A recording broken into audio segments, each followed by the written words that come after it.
Então, por favor, doutora Marília, você começa. Então, boa tarde, eu sou a doutora Marília, sou R1 de clínica do Hospital Heliópolis, vou apresentar o caso da reunião de hoje. O paciente DHGN, do sexo masculino, na época, quando começou a fazer acompanhamento aqui, em 2019, estava com 8 anos de idade.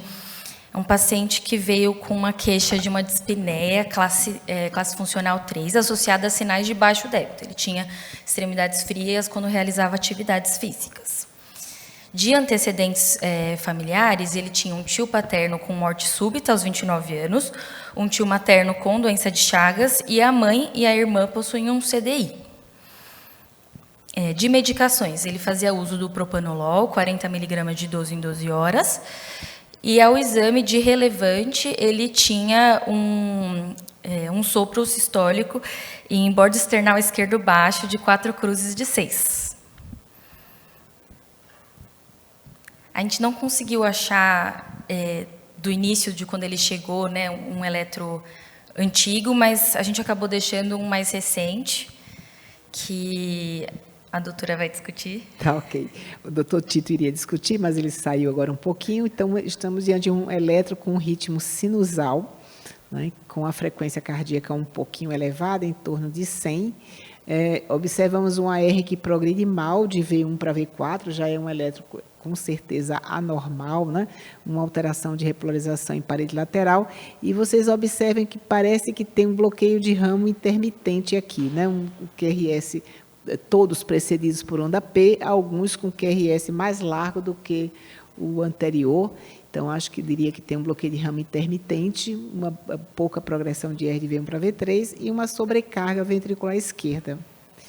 Acho que, se alguém mais, André, quer fazer algum comentário, doutor Marcelo? Não? A gente ficou até na dúvida se era um extracisto, mas eu acho que ele não é precoce o batimento, só alarga ocasionalmente, né? Depois vocês vão entender por que aconteceu esse bloqueio aqui intermitente na evolução. Infelizmente, a gente não conseguiu o eletro do passado para a gente trazer. Pode continuar.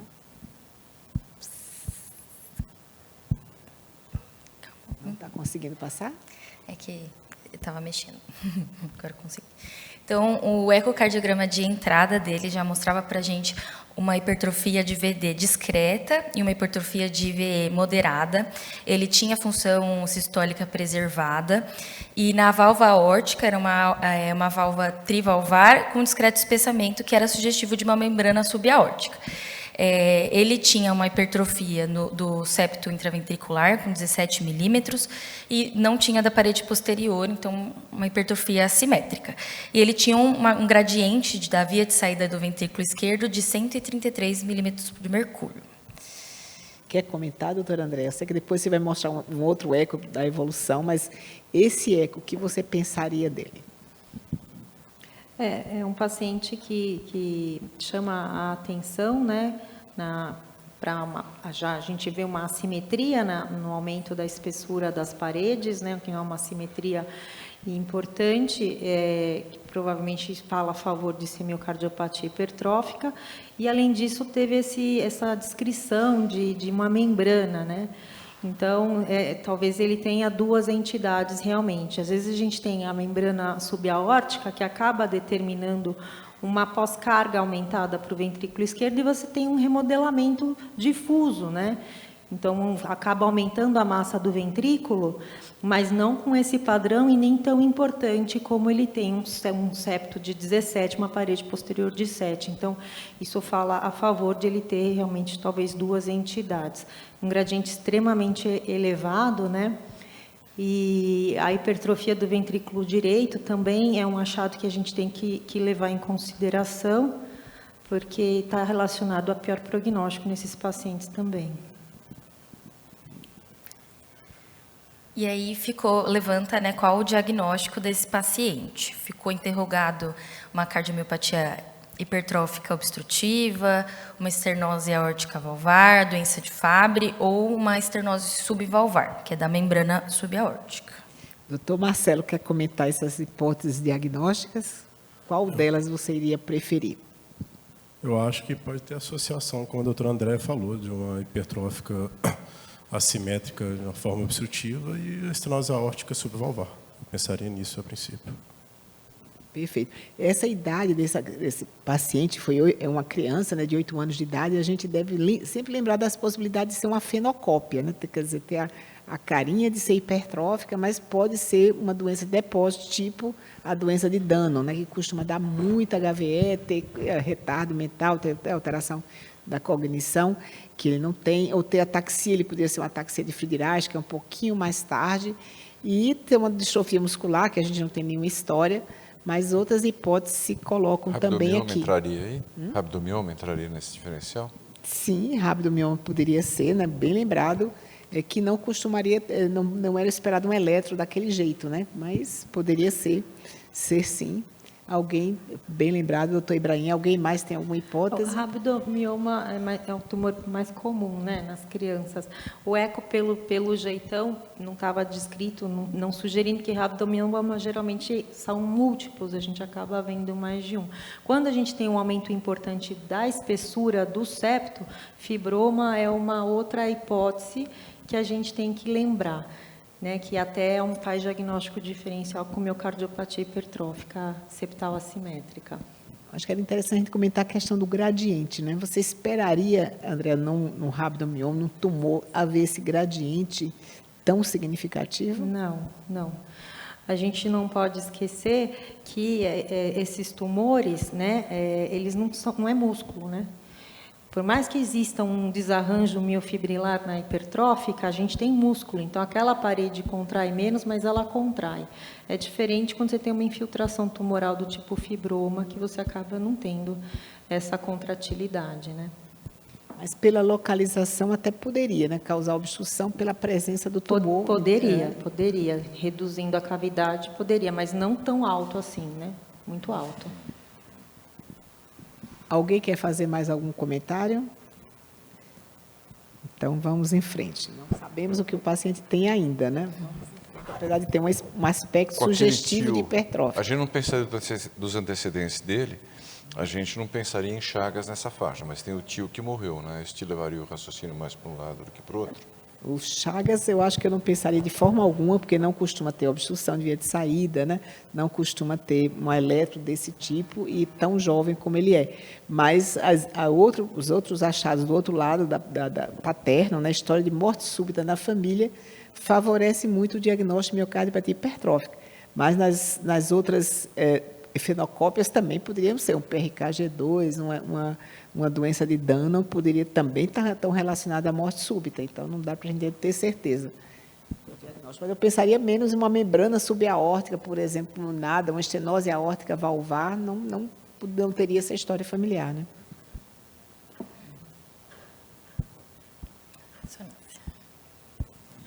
Doutor Paul, chegou a sua vez de brilhar.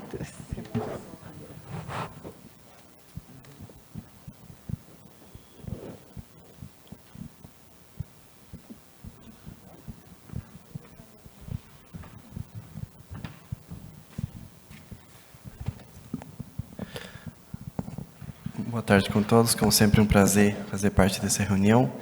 Agora com mais um caso desafiador, vamos ver a visão da ressonância magnética. Bom, temos 2 exames, vou começar pelo exame 2019, tá?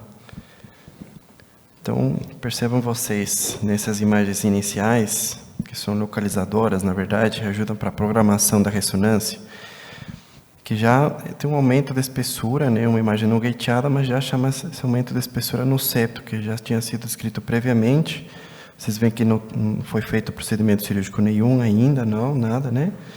E vejam vocês como na topografia, na via de saída, já tem uma imagem preta. Na ressonância, as imagens pretas, pode ser sugestivo de aceleração de fluxo nessa topografia. Mas percebam vocês 2 coisas. Primeiro, fica perto da via de saída, mas também fica um pouquinho mais lá embaixo da via de saída. Então, será que são 2 mecanismos que causam essa aceleração de fluxo? Será que um só que a gente está vendo? Então, partindo disso, vamos ver nas imagens de cine, onde a gente percebe esse aumento da espessura no septo, restrito septo, a gente observa mais restrito na parede média, né, no segmento médio, e o jato de aceleração de fluxo bem na topografia da via de saída. Como já tinha falado, talvez tenha mais um mecanismo junto, ajudando esse gradiente de jato pressórico na via de saída. Ventrículo direito sem acometimento nenhum. Tá? No eixo longo, no Cine 3, observamos aceleração de fluxo na via de saída, um movimento sistólico anterior anômalo do folheto valvar mitral anterior. Vocês veem que o átrio esquerdo ainda não está tão acometido assim, mas a espessura do septo também é significativa. Aqui queria chamar a atenção o seguinte. Primeiro, sendo uma imagem dinâmica, acaba sendo um pouquinho mais complicado observar, mas os mecanismos que podem causar esse aumento de gradiente pressórico podem ser vários. Vocês veem que, além de ter essa restrição ali na via de saída, pelo aumento da espessura, vocês têm um clássico movimento sistólico anterior anômalo, vocês têm um jato também que se comporta, que fica um pouquinho mais para baixo do que a gente está acostumado. Então, a gente se questiona, será que se eu tenho esse mecanismo? Aqui na imagem colorida, observamos esse jato preto, que é a aceleração de fluxo. Então, é assim como a ressonância observa um gradiente pressórico na via de saída. Tendo em conta que alguns artefatos decorrentes da coleta do exame, o paciente foi feito uma apneia livre, um paciente de 8 anos, então acabam deixando a imagem um pouquinho fora do padrão nesse caso, mas não dificulta muito na interpretação dessas imagens. Paulo, você acha que a parede lateral é fina mesmo, que dá uma impressão de a cavidade ser tão pequena? Parece. Aí, eu voltaria na imagem de eixo curto, tá? Só deixa eu colocar para bater aqui. Uma coisa que a ressonância e a diferença da tomografia é que justamente a gente escolhe o plano de programação na hora de fazer a imagem. Quando foi feito essas medidas, acho que chegava no limite, mas não chegava a ser menor do normal. Tá? Como a gente está observando um septo tão espessado, parece que a diferença acaba sendo até maior mesmo do que normalmente é. Mas tem que ter em conta que o paciente também de 8 anos, né, os diâmetros, em princípio, estavam normais para os dados indexados. Né, eu sou o septo que acaba sendo bem mais aumentado, e aqui na programação, aparentemente, dessa impressão. Aqui outras imagens no eixo longo, são uma varredura de vários cortes em 4 câmeras, porção apical, porção mais para apical e aqui mais para a base do ventrículo esquerdo. Vejam vocês como aqui, bem perto da via de saída, tem um jato mais forte, chega a ficar muito mais preto, mas em imagens já mais para a base, parede inferior, vejam vocês como ainda tem uma aceleração de fluxo. Tá? E aqui, uma coisa que chama a atenção, a gente pode conversar no eco também, observamos também uma banda aqui, não sei se uma inserção anômala do músculo papilar, que poderia estar corroborando com os vários mecanismos de gradiente pressórico nesse caso. Ressonância fornecendo mais valores, mais informações. Aqui uma análise da perfusão, que não é nada mais do que a dinâmica de injeção de contraste de gadolínio no coração. Então, percebam vocês como ele chega, enche, e na fase miocárdica, onde fica mais cinza claro, não tem sinais de defeito de perfusão. Tá? Informações importantes, um paciente bastante sintomático, além dos achados do gradiente pressórico. Agora, no realce tardio, eu tinha falado alguns pequenos artefatos, que não deixam a imagem tão bonita como a gente está acostumado, mas já tem umas áreas de realce tardio bem clássico do cardiomiopatia hipertrófica, bem acometendo a zona de inserção no segmento inferoceptal basal, aqui também. Então, se a gente juntar os dados, acho que um diagnóstico de CMH de cardiomiopatia hipertrófica obstrutiva, né, ser muito mais plausível por conta de todos os outros achados morfológicos, né, achados de realce tardio, e também cabe ressaltar que vejam vocês como a apresentação tem pouco realce no começo, mas tem bastante sintoma, né? Então a gente observa como os diferentes jeitos de apresentação da doença, uns com muito realce, pouco realce, mas nesse caso o gradiente pressórico era o que mais chamava a atenção. Doutor Paulo, e a membrana subaórtica, você conseguiria vê-la? Então, aqui, eu vou voltar na imagem, que eu acho que é mais fácil ver com imagem.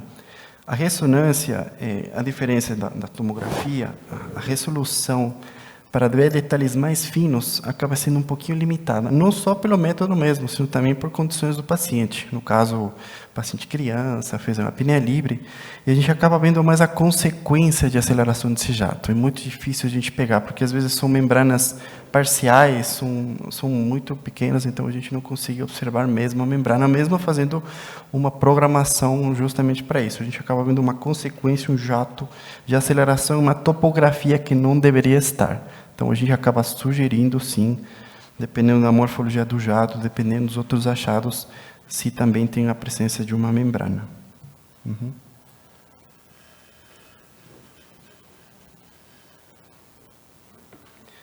Essa é a primeira ressonância, então eu vou...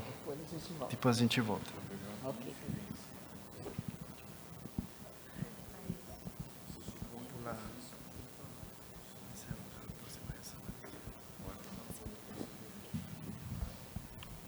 Então, antes de comentar a mais atual, né, a ressonância mais atual, em novembro de 2021 foi feito um painel molecular, né, para cardiomiopatias hipertróficas, que apresentou uma variação provavelmente patogênica na cadeia pesada da beta-miosina e uma variante de significado suspeito no gene FLN, que é da filosina, né?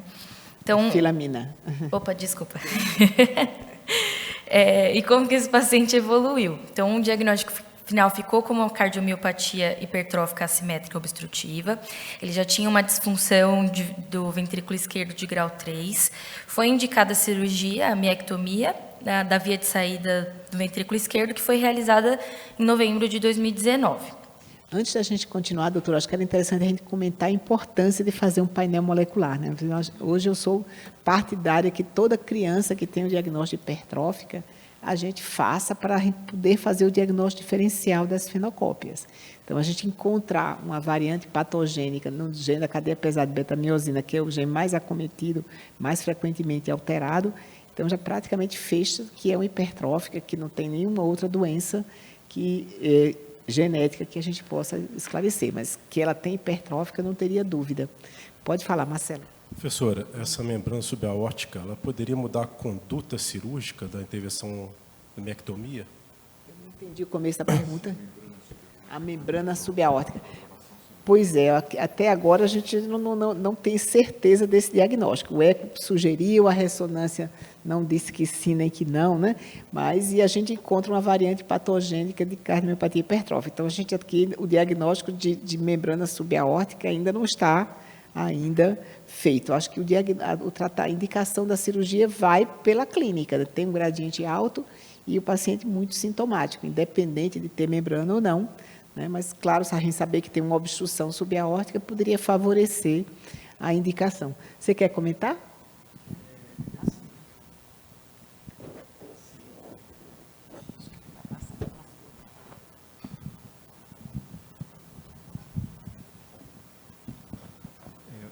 Boa tarde, eu sou o Mar da Cirurgia Cardíaca Pediátrica.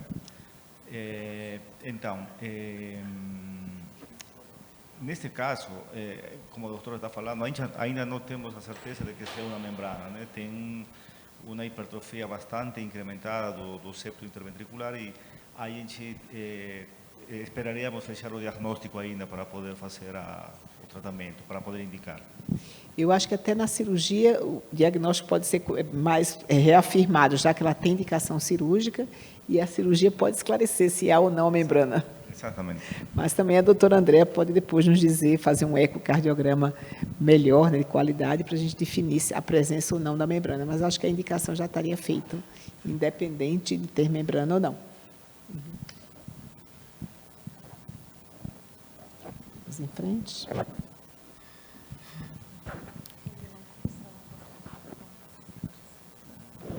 Vamos em frente, doutora? Tá só Apresentação do André, vamos mais lá. Então, você indicaria a cirurgia nesse caso por todo o aspecto clínico do paciente? Exatamente. O fato de ter isoladamente o gradiente não seria indicação de cirurgia, né, de miectomia. porque é possível um gradiente muito alto ser tolerado bem. Eu sempre comento de uma paciente minha mais idosa, de 98 anos, tinha um gradiente de 160 e morreu por outros motivos, né, depois, com 98 anos de idade. Então, o gradiente por si só não quer dizer indicação de cirurgia, mas esse paciente é especialmente sintomático. Como ele estava indo mal, né? clinicamente. Que muito então... mal, apesar da terapêutica otimizada, então aí a indicação de cirurgia se impõe. Né? Agora, fazer uma pergunta do painel molecular que está projetado aí. Eu estava pensando quando você disse que em criança vai bem e tal, mas com todas essas possibilidades de fenocópia e surgindo agora um tratamento que pode ser mais efetivo do ponto de vista clínico para a cardiomiopatia hipertrófica, você vislumbra o momento que vai chegar em que nós vamos ter de pedir painel genético para todo mundo que tiver uma espessura miocárdica, que a gente não consiga ter certeza de que não é essa ou aquela doença pelos métodos de imagem? Eu acho que sim, porque a hipertrófica tem essa questão de ela ser exatamente igual, uma hipertrófica sarcomérica, de um paciente que tem um depósito, uma doença de Danon, que tem bastante aumento de espessura, que pode ter obstrução ou não. Ou seja, não dá para, clinicamente, nem por melhores métodos de imagem, você dizer que é hipertrófica e não uma doença de Danon, por exemplo. E doença de Danon, por exemplo, se você não fizer o diagnóstico cedo e não encaminhar o paciente para um transplante, você está fechando, selando o diagnóstico, já que eles não sobrevivem além dos 20 anos de idade. Recentemente, a gente fez um diagnóstico de Danon num rapazinho que 2 anos atrás tinha uma função normal, 2 anos depois ele estava com fração de 30, precisando de transplante, com 18 anos de idade. E ele poderia, se a gente tivesse feito o diagnóstico previamente, então está sendo recrutado para a edição gênica, um tratamento que poderia ter beneficiado o nosso paciente. Então, eu acho que no paciente jovem que tem a possibilidade de ser uma fenocópia, eu acho que o tratamento, o diagnóstico genético é fundamental. Principalmente à medida que a gente tem o que fazer com a informação, né? Porque o problema maior é quando a gente não tem o que fazer. Né? Tá bom. Tem alguma outra pergunta da plateia antes da gente seguir? Paulo, explica melhor essa história que você falou da questão da tomografia e da ressonância para ver a membrana. Então, se você quisesse ver a membrana e confirmar o eco, você teria feito uma toma, é isso? Então, já tem vários... primeiro, da física dos exames mesmo, como são feitos. A resolução espacial da tomografia é bem melhor da ressonância, tanto assim que a gente acaba vendo até placas nas artérias, como angiotoma de coronárias, detalhes mais finos seria interessante. Agora, eu segurar 100%, falar para a pessoa que vou ver a membrana, vou medir a membrana é um pouquinho difícil, mas eu sim teria uma melhor resolução espacial para poder lá defini-la. Tem vários fatores que influenciam, preparação do paciente, qualidade do exame, até às vezes a máquina poderia ser um dos fatores que ajudariam a ver, mas sim, eu acho que pela qualidade, pela resolução temporal, espacial, desculpa, a tomografia seria um método interessante para definir a anatomia, até para a programação cirúrgica, e seria interessante também fazer esse exame, sim. Uhum. Outra coisa que eu queria perguntar é em relação à espessura, né? Porque só a membrana subaórtica a gente já viu e nem sempre acompanhada de espessuras tão pronunciadas quanto essa, né? Que você e depois a Edileide poderiam falar isso para nós, já que a André vai ter a palavra mais extensa daqui a pouquinho. O que você acha? Bom, assim, acaba sendo um caso bem interessante, né? E agora eu gostaria de falar um pouquinho do eco também, que na ressonância a gente não tem essa capacidade de fazer manejo de valsalva e tudo para ver se aquele comportamento acaba sendo mais dinâmico ou não na hora da aquisição da imagem. Mas pela morfologia, a gente espera que esse aumento de espessura, junto com o SAM, ia gerar uma aceleração de fluxo e uma topografia diferente. Agora, quando tem membrana, justamente, além da espessura, acaba tendo essa aceleração, esse jato, uma topografia diferente, onde a gente costuma ver com o SAM. Então, esse detalhe é que nos leva a sugerir como um diagnóstico, tá? Então, isso acaba sendo uma análise bem mais detalhada e tudo. E cabe tomar em conta também que tem alguns estudos, alguns trabalhos que mediram a via de saída em pacientes hipertróficos e corroboraram a área que eles mediram com um gradiente. Então, nesse caso, todo que for abaixo de 270 centímetros quadrados acabou sendo sugestivo de gradiente alto também pela ressonância. Perfeito. André vai ter a palavra disso já já. Acho que a gente pode seguir. Já. Mas a André vai ter a possibilidade de contra-argumentar já já. Vamos em frente. Então, né, o diagnóstico foi indicado a cirurgia. Na descrição cirúrgica, foi realizada pelo Dr. Paulo Chacur. Foi visualizada a membrana subaórtica e uma hipertrofia septal. Foi realizada a dissecção dessa membrana subaórtica e realizada a miectomia, com uma melhora importante na via de saída do ventrículo esquerdo depois da cirurgia. E durante a avaliação da válvula aórtica durante a cirurgia não tinha nenhuma alteração própria da válvula. Já que o doutor Cícero chegou na hora que a gente está apresentando a cirurgia, chegou no momento certo, eu acho que eu podia lhe perguntar sobre essa questão da membrana, porque os métodos de diagnóstico, tanto eco como ressonância, não deixavam muito claros se havia ou não uma membrana subaórtica nessa paciente. Na cirurgia é fácil de se ver, Cícero? Boa tarde. Quando existe uma membrana bem formada, que é o que ocorre na maioria das vezes, é muito fácil de identificar. No geral, ela dista alguns milímetros do folheto aórtico e ela tem uma coloração mais esbranquiçada, perolácea, diferente da musculatura e da próprio tecido endocárdico. Então, é fácil de visualizar. Em criança, que a gente tem a formação de membrana verdadeira, né, às vezes a gente resseca e ele sai um anel perfeito, assim. Ele tem um plano de clivagem, normalmente, em relação ao tecido saudável. Perfeito. E aí, acho que, não sei se o doutor quer comentar a ressonância pós. Sim, eu acho que primeiro o eco, não é? Então vamos agora. O eco. Acho que agora a gente não tem mais dúvida, né? A cirurgia já nos esclareceu que havia uma membrana subaórtica e que havia a cardiomiopatia hipertrófica. Então, o diagnóstico não temos muito como sair daí e já excluímos as fenocópias pelo painel molecular, né? Bom, vou apresentar. Eu sou Andréa, sem I, tá? Esse foi o erro do título. Bom, aqui esse exame foi feito pós-cirurgia, né? O paciente bastante sintomático. Foi um exame, durante o exame o paciente estava bastante taquicárdico, uma pressão uma frequência cardíaca em torno de 125 e uma pressão de 90 por 40 milímetros de mercúrio. Dimensões do ventrículo esquerdo, 37 de diâmetro diastólico, 21 de sistólico, são dimensões discretamente reduzidas, mas ainda dentro do valor de referência para a idade. E o que chama a atenção é a espessura do septo interventricular, bastante espesso, né? Em torno de 25, né, milímetros de mercúrio, na porção mais estreita, e a parede inferolateral aqui, a parede posterior, é de 7 milímetros.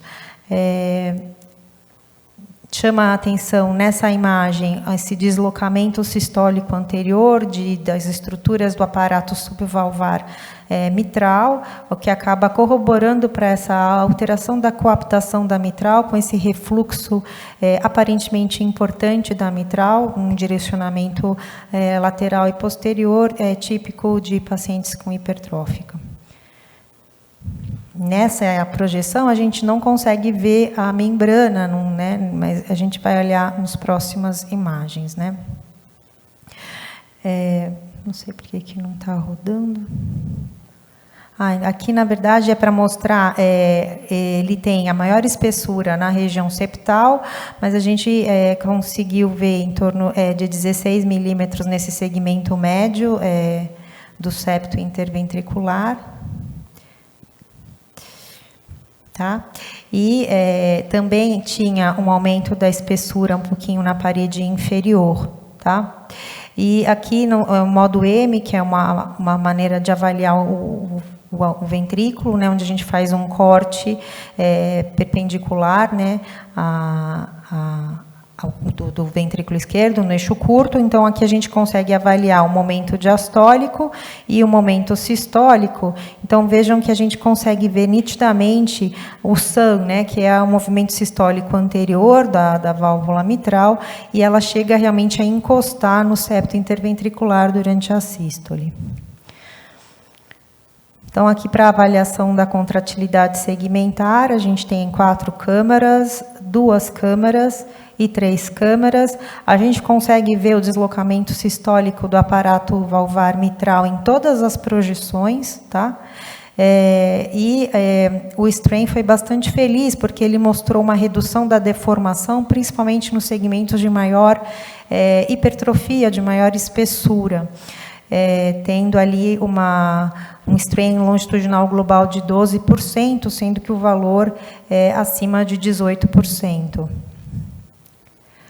A fração de ejeção, a despeito da disfunção sistólica evidenciada pelo strain, ela é preservada pelo eco tridimensional, tá?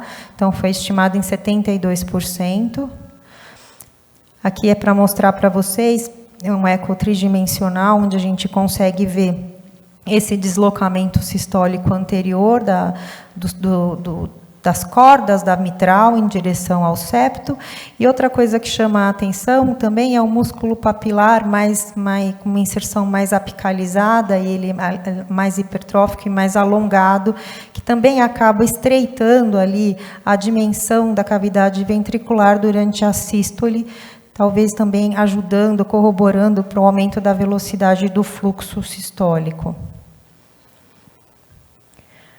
O ventrículo direito tem uma função preservada. O FAC deu 46%, uma função preservada. O paciente apresentava uma insuficiência tricúspide mínima e uma pressão sistólica da artéria pulmonar de 35 milímetros de mercúrio, quer dizer, discretamente no limite inferior ali da normalidade, já um pouquinho alterada. Volume do átrio esquerdo extremamente elevado, ele aumentou em todas as dimensões. Aqui a gente vê o apêndice atrial esquerdo bastante aumentado. O volume indexado à superfície do paciente ficou em 65 ml por metro quadrado, o valor normal é 34 ml por metro quadrado. E na avaliação da função diastólica, o paciente continua com uma disfunção diastólica grau 3, ou seja, antigamente chamado de padrão restritivo, com uma relação E' média de 24, e a gente considera alterado acima de 14. Quer dizer, o que acaba refletindo o aumento das pressões de enchimento do ventrículo esquerdo. Aqui a gente não ficou muito claro a presença de uma membrana para a gente aqui.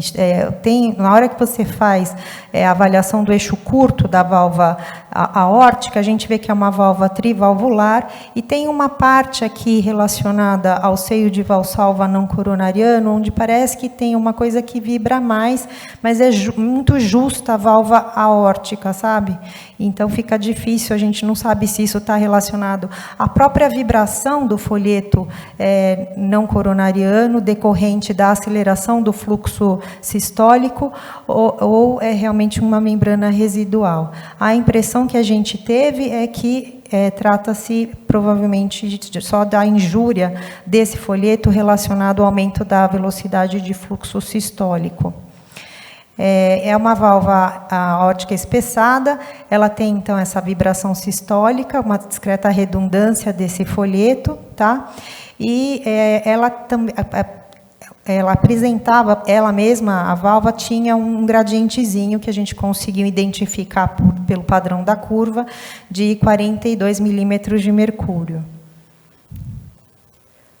O fluxo da via de saída desse paciente, ele começa a acelerar desde a porção, mais na via de saída mesmo, mas ele começa a acelerar meio que quase médio para a via de saída, tá? E aí a gente conseguiu estimar ali o gradiente sistólico máximo de 130 milímetros de mercúrio, que é o gradiente da obstrução. É isso. Quer comentar essa evolução de ecocardiograma, André? Quer comentar? Ah, tá. Posso comentar. Bom, no pré-operatório, no pré-operatório e no pós-imediato, a gente vê que ele mantém ali a espessura do septo em torno de 17, chama a atenção a evolução do aumento da espessura do septo interventricular ao longo dos anos, né?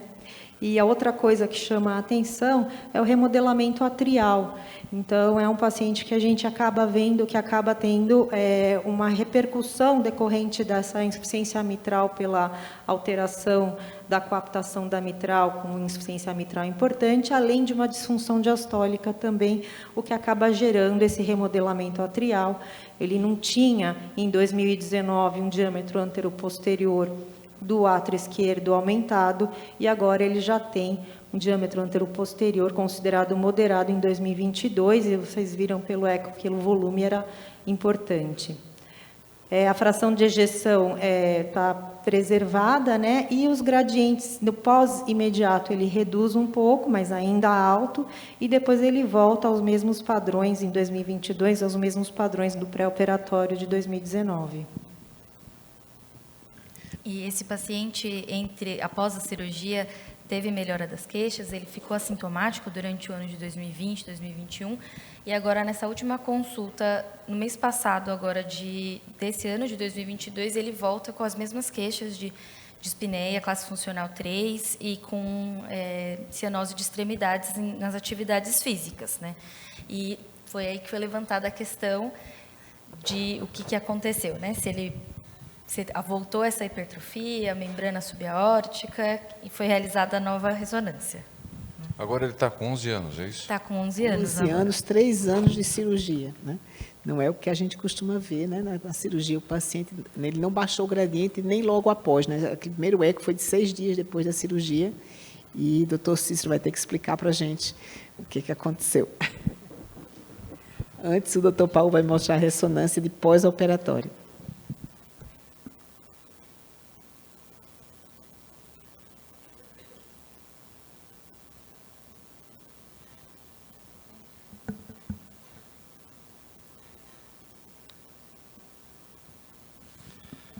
Bom, essa ressonância é pós-operatório, tá? Nessas imagens iniciais a gente percebe já os sinais de estratigrafia, né? O metal, o cálcio na ressonância fica preto, então observamos que já foi feito o procedimento aqui, né? Um pós-operatório.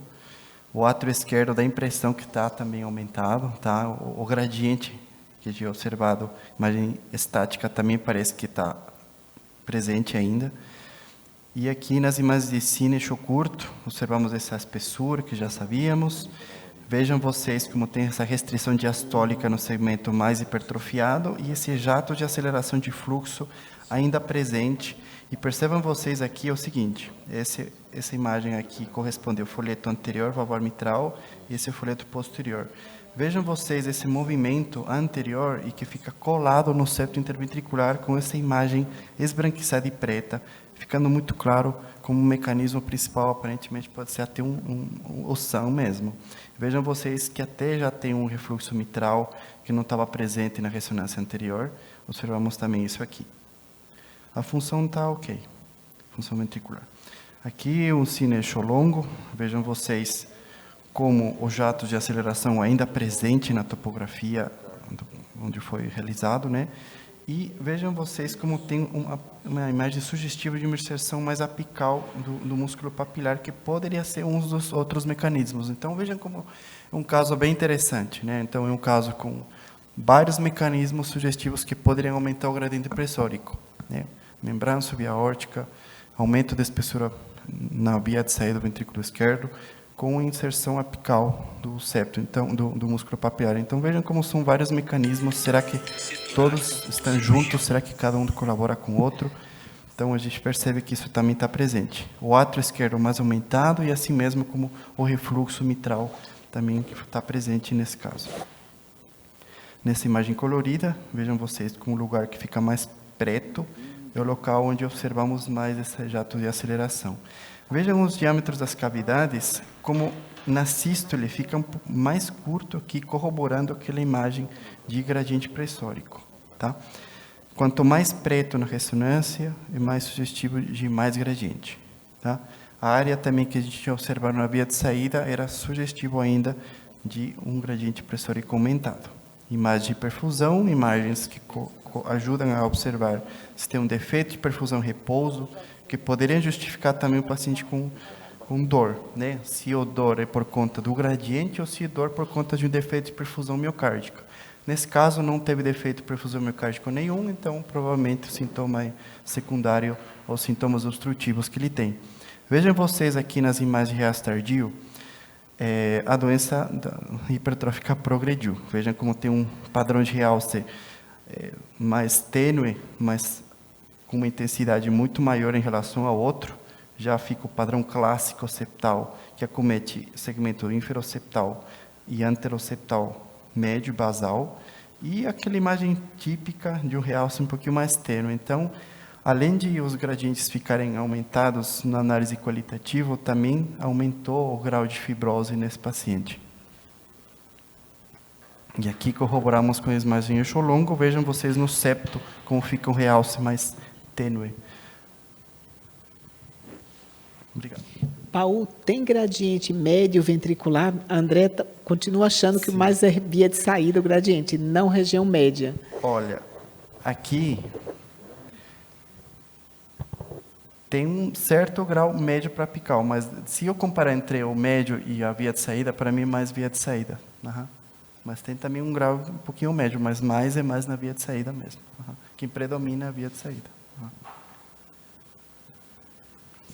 Cícero, por que esse gradiente não baixou? O paciente tirou uma membrana subaórtica, né? Ele fez uma ressecção, Paulo achou que estava livre a via de saída, e logo após a cirurgia o gradiente ainda alto. Da primeira vez que a gente discutiu, a gente está achando que havia um gradiente médio ventricular que estava causando essa ocorrência, mas está parecendo pelos exames que o gradiente médio ventricular não é tão importante assim. O que você acha? Então, é difícil, né, saber exatamente o que está ocorrendo.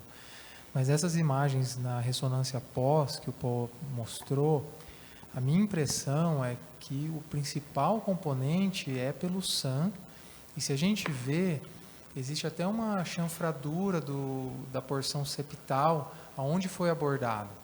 O Dr. Paulo, ele é bem agressivo no tratamento desses casos, então ele deve ter feito miectomia associada.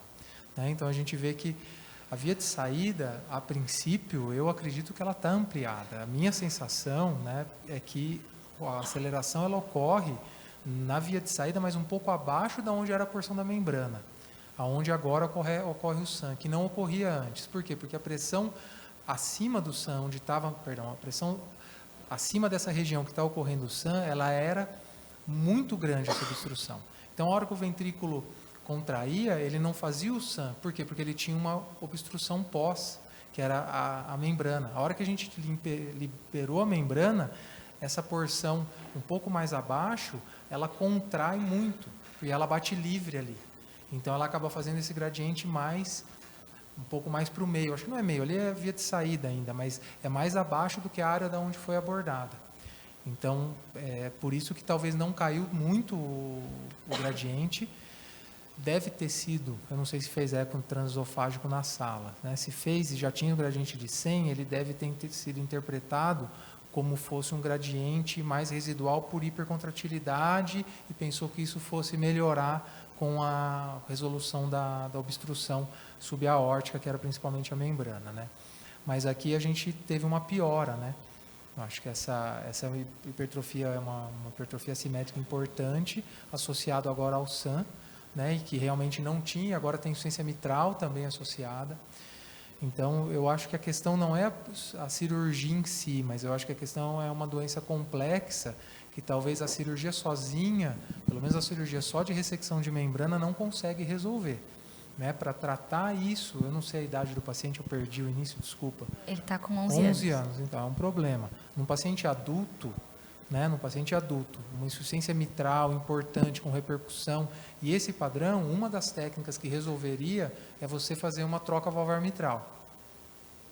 Você troca a válvula mitral, não tem mais folheto anterior, acaba o SAM, e pela válvula mitral você pode ressecar essa musculatura que está ali. Você vê que ela tem relação com o folheto anterior, então isso, o cirurgião olhando onde não tem mais folheto anterior, ele entra no septo onde está mais espessado, e pode prolongar a ressecção, né? Ou associar, né, que a gente tinha conversado, acho que era de um outro caso mais parecido, associar uma ressecção via ponta do ventrículo. Então, resseca tudo o que for possível pela aorta, depois entra na ponta do ventrículo esquerdo e resseca o máximo possível. E aí pode, nesse caso que tem a criança, esse caso, não, vamos supor que não tem outro tratamento, que esse menino precise ir para a cirurgia, né, não vai adiantar, eu vou entrar pela aorta, mas eu vou ver que vai estar aberto, eu vou ter que entrar pela válvula mitral, liberar o folheto anterior, soltar ele do anel, né, desinserir e fazer uma ressecção dessa musculatura mais abaixo da via de saída, né, e depois reinserir o anel de novo. Isso é uma outra forma da gente fazer. A gente faz muito isso em Noonan, que tem aquelas miocardiopatias concêntricas gravíssimas. Às vezes não, quando a gente entra para operar isso, a gente entra pela aorta e pelo menos pela mitral, porque senão não resolve. Tem alguns estudos mostrando resultados bons do MitraClip, né? Era uma opção que aí a gente ia resolver essa questão do SAM. Mas não talvez na criança, pela idade, né? Idade, tamanho da prótese, tudo seria exatamente. Um paciente seria uma outra possibilidade. Agora, se a gente tem obstrução na via de saída um pouco mais para cima, talvez a gente faria tem um custo alto e não vai resolver totalmente, né? Porque a questão da musculatura não vai mexer. Mas seria talvez um complemento, tipo num paciente muito idoso, que não tivesse condições cirúrgicas, eu acho que é uma outra opção, com certeza. Perfeito. Excelente. A gente comentou isso na reunião do congênito, que, na verdade, a membrana subaórtica pode ter sido um problema que dificultou a gente analisar esse gradiente mais para baixo, né, tudo mais, porque ela estava diminuindo, obstruindo a via de saída e diminuindo o gradiente, teoricamente, né? Talvez sem a membrana fosse bem além dos 100, né? Vamos continuar. Mais uma consequência do que uma causa do problema da criança, né? É que eu acho que talvez, depois que tiram a membrana, faz uma fisiopatologia de ventrículo suicida, né? Isso. Pois é, e a gente sempre, eu entendi a membrana subaórtica como uma doença a mais, né? Como uma causa, na verdade, ela pode ser uma consequência só também da obstrução, mas atrapalhar a avaliação, né? Dificultar a avaliação do gradiente.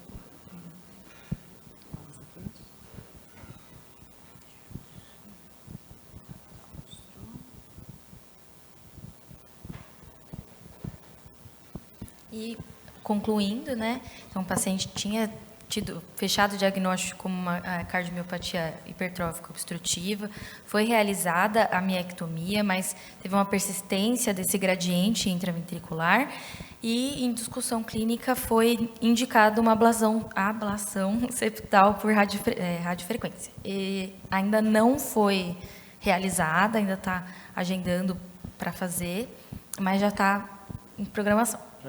Eu acho que talvez, em vez de falar de médio ventricular, a gente podia botar via de saída um pouquinho mais baixo do que o esperado, né? Não seria bem médio ventricular esse gradiente. Concorda, André? Concordo. Não é um médio, ele é um pouquinho mais médio basal ali. E aí a gente vai ver se essa opção, que ainda é uma técnica que está em experimentação, né? Que começamos aqui com o Dr. Bruno Valdige, né, que fez mais ou menos uns 50 casos, e tivemos um caso interessante, foi o paciente que fez a miectomia, aliviou a via de saída, e nessa paciente em especial a gente identificou bem mais embaixo um gradiente médio ventricular, e ela ficou sintomática, e a gente operou, fez a ablação e ficou excelente. Ficou muito bem, quer dizer, a ablação completou o resultado da cirurgia, que por via transaórtica não ficou muito fácil de resolver, né? Esse paciente se beneficiaria talvez também de uma vacantem, né? Não existe perspectiva, né, da gente... Pensamos nessa possibilidade, e a gente até vai começar aqui o estudo com os pacientes aqui, agora não obstrutivos, mas sempre paciente acima de 18 anos, né, tem toda essa questão inicial, é uma droga também de início de observação, e ainda não foi aprovada pela Anvisa, ainda tem um tempo longo pela frente, e a criança está muito sintomática para a gente esperar o tempo de liberação, né? Crescendo o lado esquerdo, disfunção diastólica grau 3, eu acho que se a gente aguarda o medicamento, a gente pode, não sei, perder o timing bom, né? Queria fazer uma última pergunta, você pode responder agora ou depois da revisão. O que me chamou a atenção nessa criança foi a pequena quantidade de fibrose que ela tem, né? Mesmo agora, mas principalmente antes do primeiro exame tinha pouca fibrose.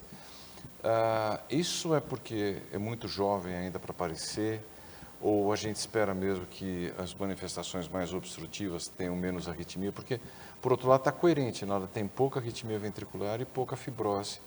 Tem algum paralelo já estabelecido sobre isso?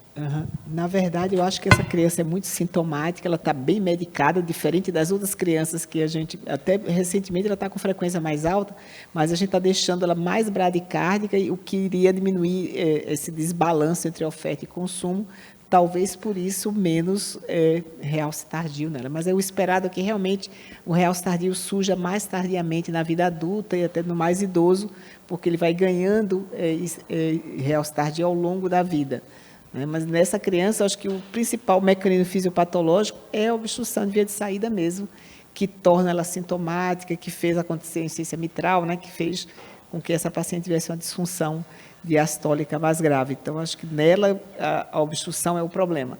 Enquanto que outros que têm isquemia, seu problema, cada um paciente é uma doença bem heterogênea.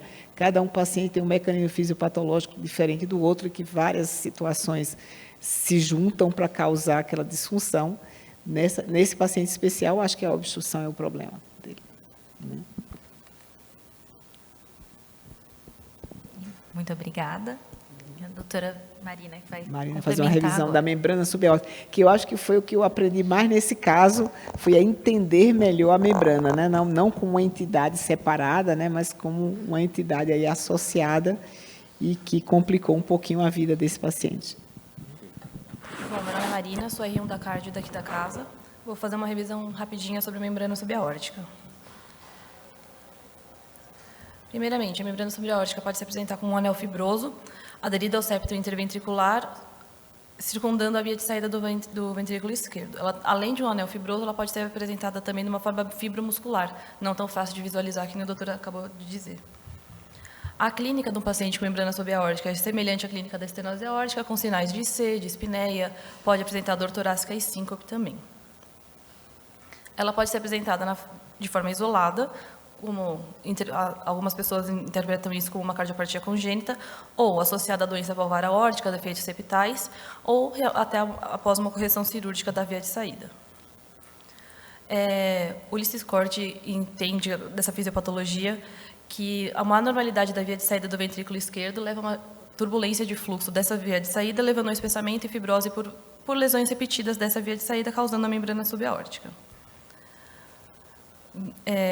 Conforme a ESC de 2020, a indicação cirúrgica da correção da membrana subaórtica se dá apenas em caso de pacientes sintomáticos com gradiente médio maior que 40 ou quando já tem uma regurgitação aórtica importante, que seria uma fase mais avançada ainda por causa desse fluxo turbilhonado, levando a uma insuficiência aórtica, seria uma progressão da doença.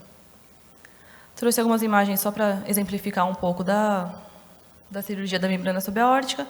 Aqui, como o doutor tinha dito, que pela própria visualização da parte inferior à válvula aórtica, consegue ver esse anel fibroso. Aqui mostrando a ressecção e, como ele disse, que em algumas crianças sai um anel bonitinho. Um estudo de caso, um estudo que eu consegui encontrar na literatura sobre a recorrência dessa membrana subaórtica, que foi uma das hipóteses aventadas para o caso desse menino, foi o Donald, foram 72 pacientes que foram submetidos à correção cirúrgica da membrana subaórtica, foram acompanhados ao longo do tempo e viu que 29% desses pacientes teve recorrência dessa membrana subaórtica, em média depois de 7,8 anos. Desses 29%, 18,8% tiveram necessidade de reabordagem dessa membrana. Aqui são minhas referências, e é isso. Cícero, quer comentar um pouquinho sobre membrana subaórtica, por que a recorrência dela? No geral, a gente vê a membrana associada a alguma doença. É difícil a membrana subaórtica ocorrer no paciente esporadicamente, né? No geral, ela é fruto de uma lesão de jato. Então, ela é muito comum nas lesões obstrutivas do lado esquerdo. Um paciente com coarctação de aorta, válvula aórtica bicúspide, não é incomum que a gente opere a coarctação ou a hipoplasia do arco e depois de alguns anos ele volte com membrana subvalvar aórtica desenvolvida que não tinha naquele momento no período neonatal. Outro grupo importante que desenvolve membrana subaórtica são os pacientes com defeito do septo atrioventricular total, né? Os defeitos do coxim endocárdico, aonde você tem uma desconexão entre o anel aórtico e os anéis e a válvula única, né? Porque você tem um anel único valvar, então a válvula aórtica ela está flutuando acima desse anel único, então você tem um alongamento da via de saída. O que ocorre anatomicamente é um alongamento da via de saída, a distância da válvula mitral, da válvula AV, do anel AV para a ponta, que normalmente no coração normal, anel AV, ponta, via de saída é proporcional. Num DSAV você tem um encurtamento, uma diminuição desse diâmetro do anel AV para a ponta e um aumento do tamanho, do comprimento da via de saída, do alongamento. Isso leva a que você tenha um fluxo sanguíneo turbilhonado nessa região. Então, é muito comum os pacientes com defeito do coxim aparecerem depois da correção cirúrgica com membrana subaórtica. Esse é um grupo que tem uma incidência bastante elevada. Tá? Então, no geral, a gente tem uma patologia de base. É raro a criança aparecer com membrana subaórtica isolada. Eu não sei falar incidência, mas é muito raro. A gente já viu alguns casos, mas realmente é exceção. Excelente. Foi o que eu aprendi melhor nesse caso, é que a gente não deve fazer diagnóstico diferencial de hipertrófica com membrana subaórtica, né? Pesquisar se ela está presente associadamente e como consequência da lesão de jato, né? Talvez por uma angulação maior, via de saída, talvez, né? Que isso aconteça. E aí a gente fica naquela obsessão de fazer diagnóstico diferencial com membrana e, na verdade, não é isso, não é tão importante assim, né? Eu acho que esse caso foi meio contra a maré, porque normalmente aqui no MIOC a gente chega com o diagnóstico sai com 2, dessa vez chegamos com 2 saindo com 1. Então a gente mostrou, mas é sempre esse raciocínio em cima do inusitado, das informações que a gente pode trazer para aumentar as incertezas da gente e, por outro lado, melhorar a nossa capacidade de decisão clínica. E fiquei pensando aqui que a gente disse que não é comum membrana subaórtica no hipertrófico, mas não sei se não é comum ou a gente não consegue fazer bem o diagnóstico, né? Já que o eco pode perder esse diagnóstico, né? Eu queria fazer uma observação antes de passar a palavra para a Andréia. Para quem duvidou de quando a gente, o Paulo e eu comentamos, não tinha combinado com a Marina, não, da diferença da resolução espacial da tomografia para a ressonância. O primeiro slide dela, ela mostrou um relato de caso daqui da sessão que tem uma membrana isolada por tomografia. Não precisa mostrar, não, o pessoal já tirou. E ali a gente via direitinho a membrana, era uma membrana isolada, tão raro Cícero, que foi, como você disse, foi um relato de caso. Então, e a outra coisa que eu queria ver, que eu queria perguntar, inclusive, para o Cícero e para você não tem muito não, mas tem uns 30, 40 casos de cardiomiopatia hipertrófica que fizeram tomo, a maior parte delas vindo de serviços para investigação de dor torácica, com baixa possibilidade diagnóstica, tanto de DAC, tanto para que não era mesmo, era cardiomiopatia hipertrófica, e muitos desses casos a gente não tinha uma membrana, mas a gente vê uma banda muscular, como se fosse uma banda muscular ou extra ou mais proeminente, da base do ventrículo, conectando com a ponta. Daí, imaginando que ela faz um trabalho de tracionar e apresenta um obstáculo a mais. Eu fiquei pensando em cima disso que você falou, se isso não seria um potencial mecanismo para mais para frente a gente fazer, se vocês tiveram a oportunidade de ver você no campo cirúrgico, quando você opera crianças com hipertrófica e você no seu dia a dia. Às vezes a gente vê associado uma banda anômala no VE, não é incomum, mas no geral ela é mais baixa que a via de saída.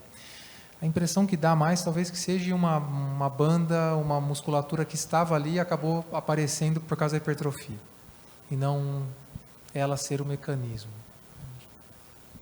Eu não sei dizer experiência pessoal, mas está descrito na literatura que é possível, né? Assim como tem inserção anômala de músculo papilar, ter essas bandas anômalas, não sei se são consequência, e não é difícil a gente dizer, né?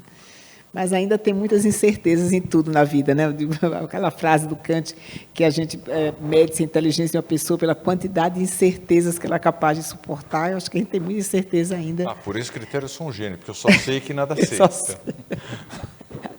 É o único critério pelo qual sou inteligente. Eu tenho certeza em relação a tudo. Vamos, então, agradecer, né? Finalizar agradecendo. Cícero, muito obrigada pela sua presença. Acho que enriqueceu bastante a nossa apresentação. Muito obrigada. Obrigada, Marília. Obrigada, Marina. E passa a palavra ao Ibrahim. Só dar os parabéns de novo aos nossos residentes, como vocês mandaram muito bem. Marina, obrigado por inserir aquela imagem. Agradecer a todo mundo que teve. Cícero, você sempre... E como todo grande cirurgião, chegou na hora certa. Você viu? Chegou na hora que ia passar, ele entrando. Eu achei que era o caso que o Omar tinha operado. Aí eu falei para o Omar, vai indo antes, que eu vou revisando aqui.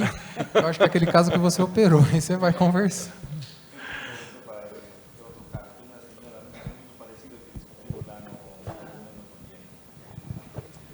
E o Paul mostrando que eu estou cada vez mais perto da minha aposentadoria. Andréia brilhando como sempre. Semana que vem não estaremos. Doutor Andréia vai conduzir uma caravana até o Campo Santana, lá no Rio de Janeiro, para comemorar a proclamação da República. Na outra semana a gente está de volta. Obrigado. Muito obrigada a todos.